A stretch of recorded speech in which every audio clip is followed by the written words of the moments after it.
times at Gulfstream Park. It is February 5th, 2015. Christina Basanakis, Ron Nicoletti, and Ron is feisty today. We have had some rain early this morning. We've had a few scratches in some of the earlier races. We did have a few turf races. So, Ron, we're going to get to those in a few moments. But right now, we do have 11 races, and there's still some races that have quite a few horses in them. Yeah, as you get later in the card, actually the racing office played Weatherman today, and they put all 4 early turf races, in the beginning of the card, and the races are taken off the turf today. We have a sloppy main track, and we have a nice carryover in the Rainbow Six, and that is in race number 6 with this 11-race card, $191,749, and the later races do not have a lot of scratches, so the Rainbow Six should be a fun wager throughout the afternoon. We'll give you those scratches as we go along, once again, off the turf today. So the first 4 races for us was certainly a work in progress. We got the scratches at about 20 to 11 today. Yeah, we've had several scratches in today's first race. And quickly, Ron, just before we move on too far, we've got a huge weekend here.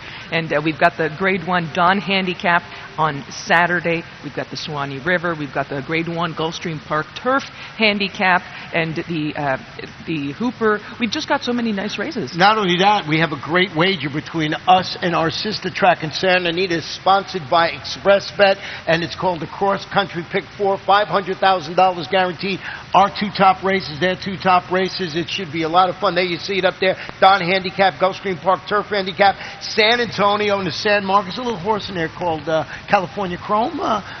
California Chrome, Horse of the Year. So what a great wager. $500,000 guaranteed. California Chrome is running, and I actually like Shared Belief in there. Shared Belief, he's a tremendous horse, multiple Grade 1 winner. We also have Opportunity. He's a Grade 1 winner. That's in the I like Opportunity. That's the horse I'm zeroing in on. But that's the kind of race that it is. Then we look at the Dawn Handicap over here.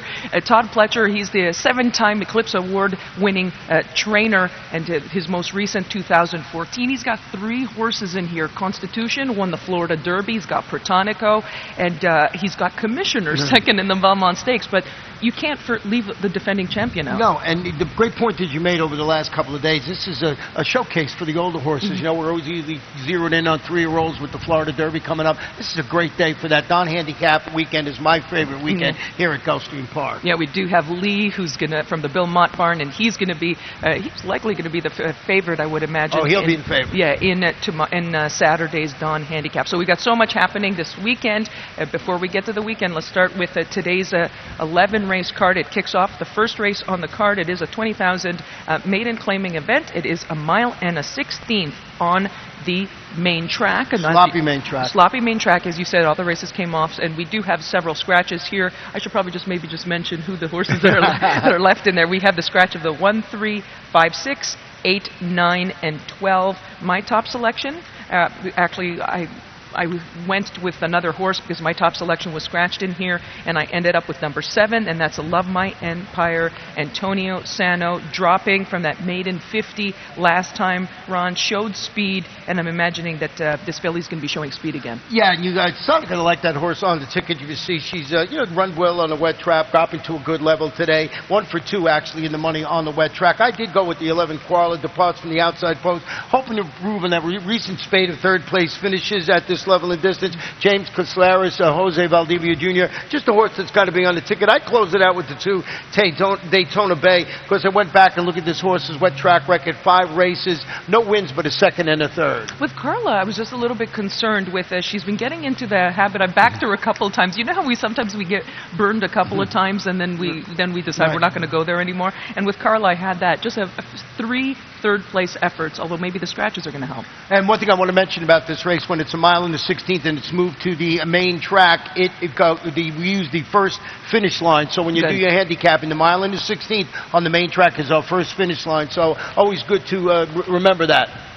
On to the second race on the card. It is 5 furlongs on the main track, and we do have a few scratches in there, number 6, 7, 9, 10, 13, and Rajiv Marat will be riding number 3, and that's Oak Bluffs, and that is my top selection. I went with Oak Bluffs. I think that this gelding, he's back at the right level. He's good at the distance, and he's been doing his latest running on the turf, although he has shown that he can also run on the dirt. Yeah, I kept my top pick in here, 8, JoJo's Comet, on top of my ticket. I'll tell you what, this will move to the Jamie Nesbarn V to claim. Return from the layoff to finish a weakening 10th at this level of distance. That was on the turf. This is gelding stakes place during the month of July. Better than that last race might indicate. And if you look back, this horse is trying to recapture that form he displayed at the fairgrounds back in December of 2013 on a wet track, sprinting on the wet track. Oak Bluffs for all the reason you mentioned. And I added the number 4 horse in there. This Ain't No Bull.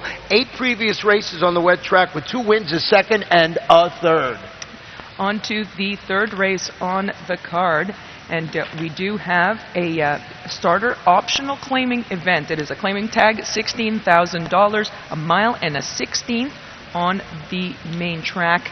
And a couple scratches, number 2, 4, 9, and 11. Luis Saez will be riding number 5, Put It Forward.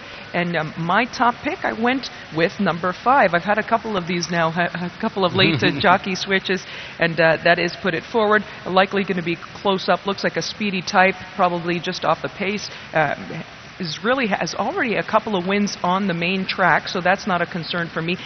This gelding, super consistent, Ron. Right. Yeah. Definitely.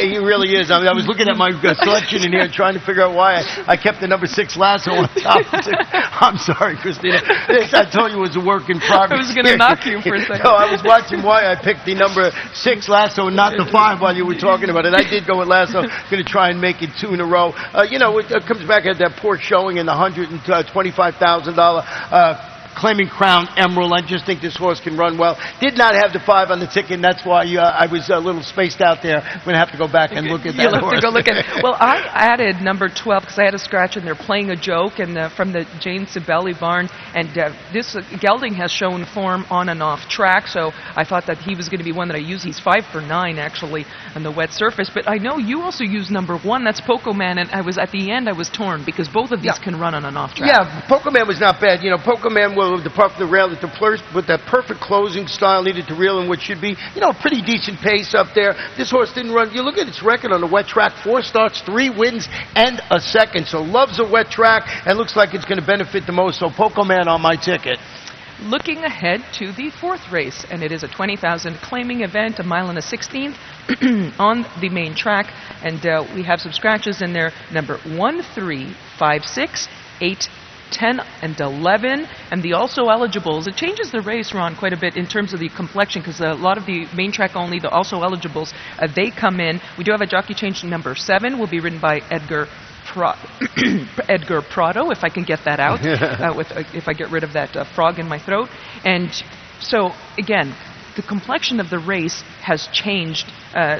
And it's interesting because a lot of these horses have come in now. Yeah, a lot of horses come in, so you have to do your handicapping over again and make sure you check it. I kept the number 2 Indian Tracer on top of my tickets. Going to face winners after breaking from the rail, leading every step of the way to defeat $20,000 maidens by 3 lengths in that race. What I like about that horse is what I just said, speed. And I think this might be the way to go in there. You have this horse on your ticket along with Acquisition. Game and defeat, she rallied to finish 3rd at this level and distance, albeit, it was on the turf course. I just think she can run well in there. He added the 13, Distinctive Diva. This one is stepping up for trainer Peter Walder, and Peter Walder, an expert at entering horses on the also eligible list or main track only for this exact reason. So every time you see a horse of his on the alsos, give it a second look. This horse ran really good against $12,500 types. I think you got to add this horse to your ticket. That's like you said, the complexion change with that also eligible getting in the race. I love that point because with Peter, we've seen him time and again. This horse ran last time 12-5 tag, but he's got them very perfectly placed because they'll be able to come up and they win for 20,000 tags. So that's a really good point because we have seen him do that many times over again. On to the 5th race on the card. It is a 12-5 maiden claiming event. It is a mile on the main track. And my top selection, I went with number 3. Ron, first time this afternoon that we're in agreement, and that is Purpose, getting blinkers on for Marcus Vitale, a couple of second-place efforts. And we'll take a look at that latest race, Ron, and that was Purpose on January 19th. Pretty good effort. Now, finished well behind the winner that day. That was JC Universal. Nobody was catching the winner that day. However, I thought it was a pretty useful effort. Yeah, had a little bit of trouble in that race. You know, he's going to wear blinkers this afternoon, so I just think he's going to run around Marcus Vitale. Javier Castellano, our leading rider, returning on the Son of Stroll. So number 3, Purpose, for all the reasons you mentioned, I think. And with that performance, you got to have him somewhere on your ticket.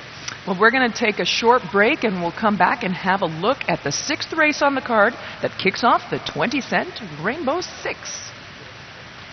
Gulfstream Park is one of Florida's top entertainment destinations, mixing restaurants, clubs, a casino, and international boutique shops with world-class racing.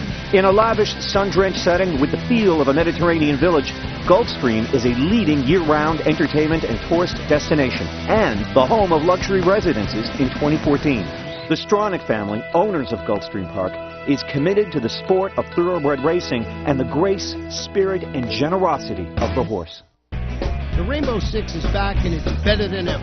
Now with a 20-cent base wager, it will expand the market for the popular bet. And in addition to doubling the base wager, the percentage return for the winners on the day the jackpot isn't hit increases to 70%, with 30% going to the carryover pool for the next program. Gulfstream Park, first race post, 12:30 p.m. each and every racing day. Welcome back to Gulfstream Park. We're going to have a look at today's 6th race that kicks off the 20-cent Rainbow 6. And we do have a carryover in that 20-cent Rainbow. Yeah, over $191,000 in the Rainbow 6, and it's the last 6 races on the card. And as we mentioned, the turf races that have been taken off the turf were in the early part of the card, so it shouldn't change anything as we go on. There are, of course, some scratches because of the wet track, but should be a real fun wager today. And if you can bring it down, there were a bunch of horses again. There were tickets alive yesterday for the Rainbow 6, so let's see if we can do it again today and maybe somebody take down. It's going to be well over $200,000. Well, let's take a look at some of those changes. The 6th race, it is a starter optional claiming event. Claiming tag, $35,000. 6 furlongs. We do have scratches, number 3, 4, and 7. 7 is significant because Centrique, likely, she was going to be the favorite. She was my top selection. She's out. And also, Ron, in this race, the speed, a couple of the speed horses have scratched. So it changes the pace scenario a little bit. I think I really like Wildcat Lily now. I liked her a little bit before. Now I really like her because she seems to be the controlling speed. That's what happened with mine, too. I actually lost my top pick with the 7, and the 3 was my second pick. So I scratched into 8. Wildcat Lily, second to Classy Mero Meadow at this distance. That was in the grade 3. Sugar Squirrel turns back. You look at its last race, stalked the place. It faded in that race, but that was in the 7 furlong Sunshine Millions distaff, and it's a classy mare. Loves this distance. 9 races, 4 wins in 2 seconds. I think the turn back, the scratches in the race make it look real salty for number 8, Wildcat Lily. I added number 9, Voodoo Tales, a third behind that aforementioned Sean Treek last time out. I think this horse figures with these, and then I added Defoe Street from Carl Nafsker, and we were thinking alike here on the rush to add those other horses because we both did have Centrique on top of our ticket. And I will say the connections of Wildcat Lily, they liked her last time, and she just got into a pretty heated situation early, and I think that it really didn't say, and as you said, the turn back, I think that's going to be perfect for her. She's back at the right distance. On to the 7th race on the card that kicks off the Pick 5, and we don't have any changes in that race. It's a 12-5 claiming event, a mile on the main track. At least we don't have any changes thus far. Larry Colmus will come on in just a few moments and give all the updated scratches and changes for today. And my top selection, I went with number 7, and that's Shining Powers. Ron, again, we are in agreement here.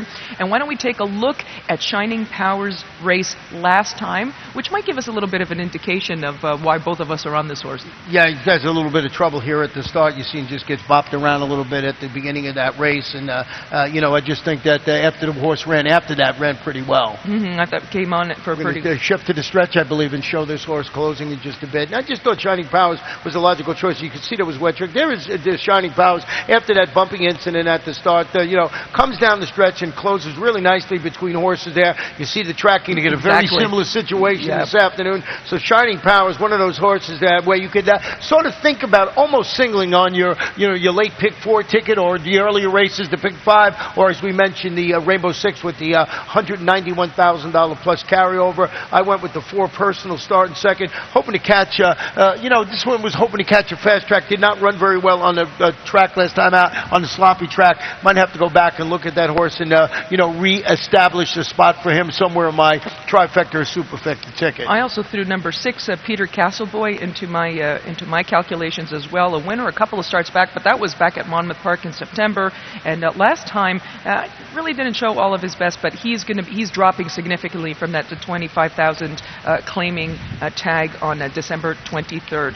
We move on to the 8th race on today's card, and it is a 25,000 maiden claiming event, 6 furlongs on the main track. And this kicks off the late pick 4, and my top pick, I went with number 8. First-time starter. A first-time starter. And let me explain to you why we're going with a first-time. Just me or to everyone? No, I'm just going to explain to you. I'm going to explain to everybody, since you're all here.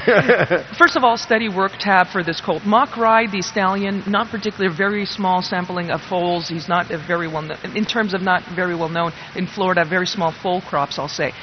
A steady work tab. Eddie Pliza, he's good with his first-time starters. Paco Lopez gets aboard, always a plus. But Ron, it's just because I wasn't overwhelmed with any of the horses that have already run. To me, they were a little bit exposed. So I decided to go with a first-time starter, and hopefully this colt will take to the going today. It's funny you mention it, because I felt the same way, but I didn't have the nerve to do it. So I had a couple of horses on top, but I felt the same way. I went with the 5 Powerline, dropping to the $25,000 level on the dirt. Going to wear blinkers today after showing some early speed and weekly late in a pair of $50,000 turf races going a mile.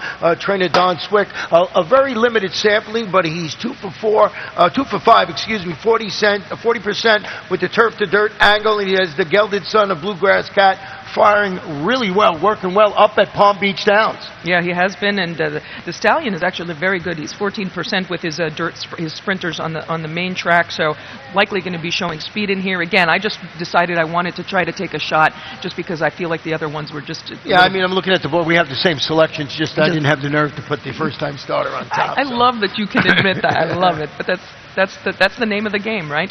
On to the 9th race on today's card, a 62.50 claiming event. It's a mile on the main track, and my top selection, I went with number 7, My Cousin Faye. You and I are in agreement. And Ron, let's go back and look at My Cousin Faye's last race.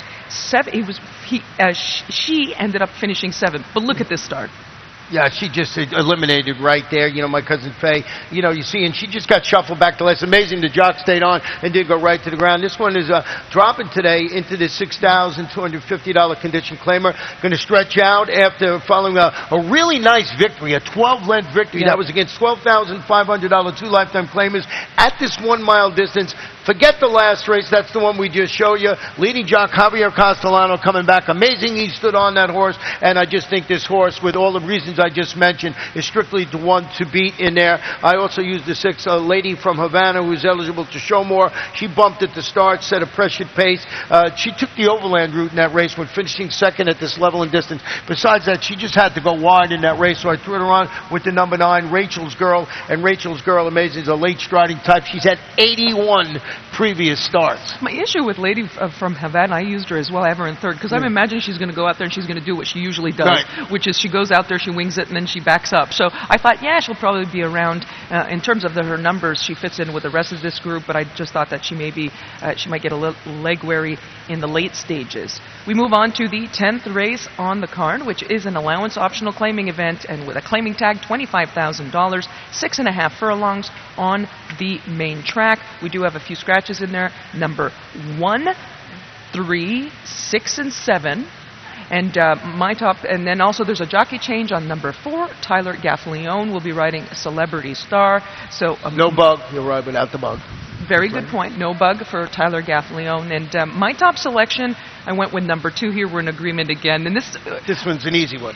And Ron, this is hard to look past. Now, Wind Racer number 2, Marty Wolfson, very impressive 5-length victory. Let's look at that last race, and didn't have the cleanest of trips that day. No, that's why I wanted to go back and show you this. You can see when this horse, approaches the 3/8 pole, you'll see right now the number 4 in there, Wind Racer.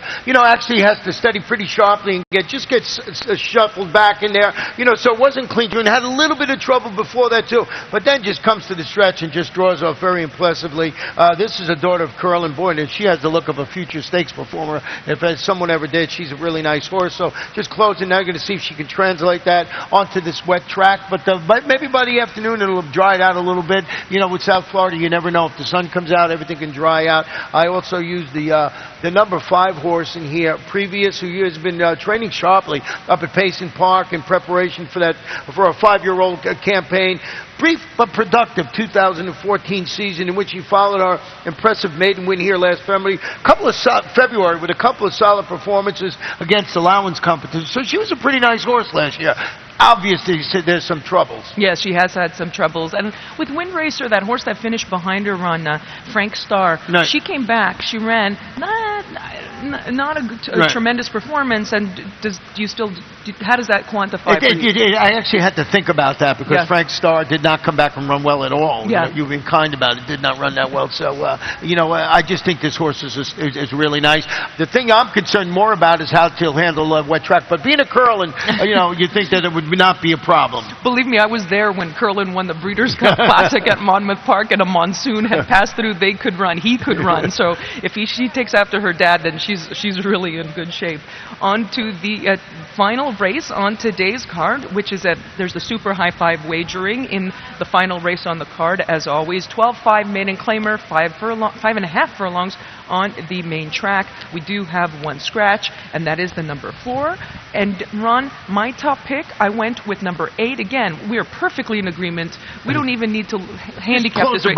Nobody needs to handicap further. I wish that were true. Yeah, exactly right. Number 8, and that's Brody's pick, our top selection, Jane Sibeli. And last time was second, beaten only in length. What I like to see, though, it was in the slop. Yeah, it was on a sealed sloppy track, similar to what she'll probably see this afternoon. So Brody's pick, a logical choice. Then we both went with the 7 Beau Bobble race with the blinkers off today. After dueling for the lead and fading, that was against $35,000. That was a maiden's going 5 furlongs on the turf. Michael Yates, he's 3 for 10. He's 30% with the grass to dirt angle, and has Jesus Rios handing the plunge to the bottom today for this horse. So I just think this is a logical choice in there. And I close it out with the number 2, Rocket Man Richie. But as I mentioned today, when you have races being taken off the turf and a different track, you have to really pay attention early on during the day to see how the track is playing. If it's favoring speed, you have to adjust your handicapping, especially when you get into the Rainbow 6, pick 5, and the late pick 4.